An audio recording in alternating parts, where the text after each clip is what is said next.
I have my theories on that. And a lot of that, in my opinion, one of the reasons why so many of us end up dealing with these types of people in romantic relationships and platonic relationships, in our job, business, academic relationships, is because these are the types of people that we've been growing up around our entire lives.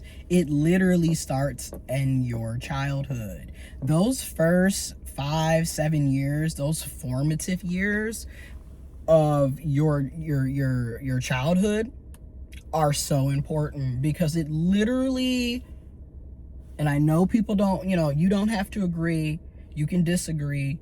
In my opinion, it literally makes or breaks the person.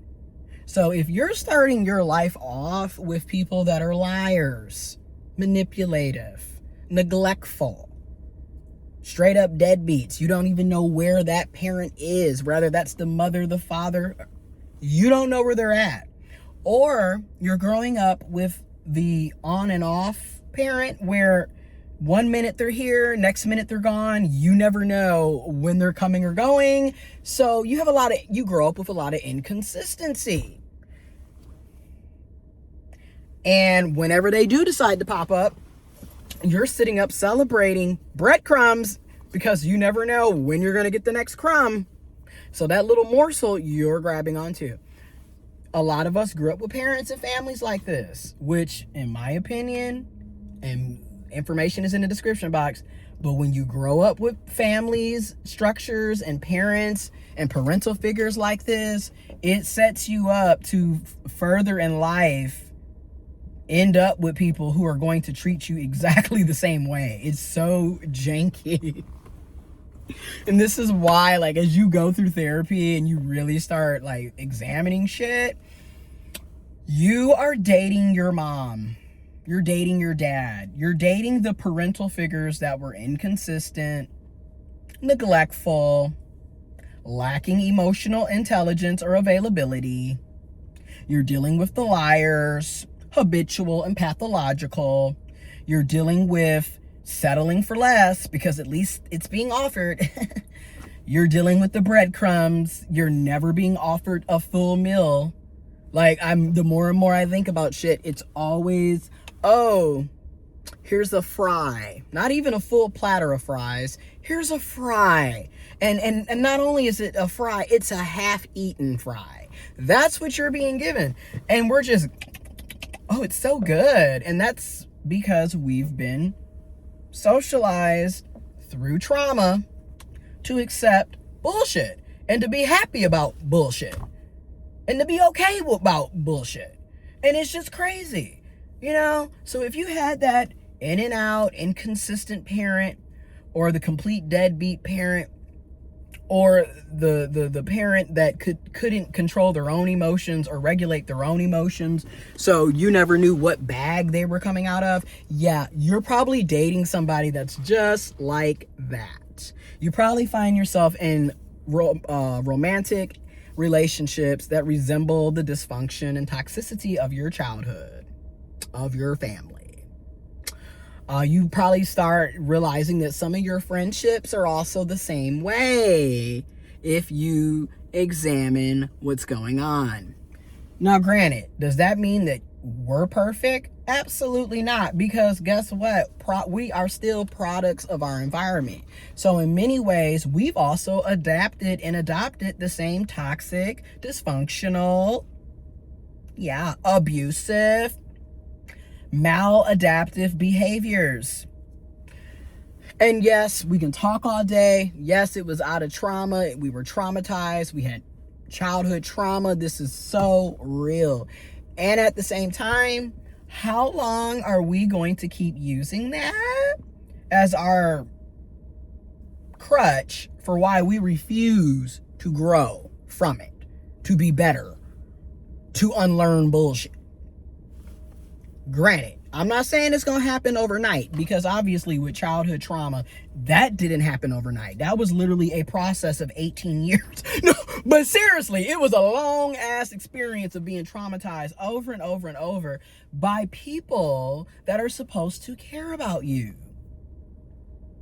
by people that are supposed to love you, that are supposed to support you, that are supposed to show up for you, that are supposed to care about you. So then you realize as you get older, some of us, speaking for myself at least, I've realized, oh, yeah, you're always picking people who don't show up for you, who don't really care about you, who don't really respect you, who don't really want you. Similar to who? The deadbeat parents, the inconsistent parents. So, that's my theory, and I'm sticking to it because seriously, and my thing is, when we talk about this, we're not trying to, some people are, but when I talk about it, I'm not trying to bash my mom. I'm not trying to bash my sperm donor. I'm not trying to bash my grandparents, my granny, my papa. I'm not trying to bash my family, but I'm also acknowledging that wasn't okay. That was wrong. That was horrible in many cases. That was abuse. And I think that's the other thing that I'm learning in therapy is like a lot of us that grew up in these households also were basically taught that our feelings and our emotions don't matter. Our needs don't matter. And then also a lot of us were constantly being policed on what we could say or what we could tell people. So now it's like a lot of us will turn around and say, oh, we had such a great childhood or everything was so amazing. Meanwhile, we're completely overlooking abuse because one, we didn't see it as abuse when it was happening to us. Because obviously abusers typically don't want other people to know that that's abuse because hello, how are they going to keep doing it if you knew that that was wrong? Think about it. So when you get older and you find yourself talking to somebody, for example, if it's in a romantic setup and you find yourself talking to somebody that never can show up for you, really doesn't care about what you're doing, what you've got going on, how you're feeling, but yet every time something is important to them, they expect you to be. But when something's important to you, they could care less. Yeah. So a lot of us grew up with that as kids. So it just, in my opinion, it makes perfect sense that we are also choosing partners, friendships, jobs. We're living our lives repeating that trauma as adults. Because literally for a lot of us, for some of us at least I should say, that's all we know is trauma, is dysfunction, is neglect, is abuse. We don't know what it's like to truly be wanted, to truly be valued, to truly be loved. What we know is toxicity. So when I look at why I keep doing what I'm doing, it's the same reason why I keep believing, hey, mom's gonna get better one day. Well, I'm 33. You see where I'm going with this? After a while, there is no one day, okay? People have to want to do things for themselves in order for a lot of this shit to work. You can have hope and faith, but do not waste all your time thinking that something's going to change. Because as I've seen in my 33 years, some things don't change. You change, but some things don't change. So you're just going to keep reliving it. You're going to keep reliving it. And you're going to keep dealing with people if you're not aware. And even when you're aware, I'm guilty. Hello. You're still dealing with shit that ain't really okay.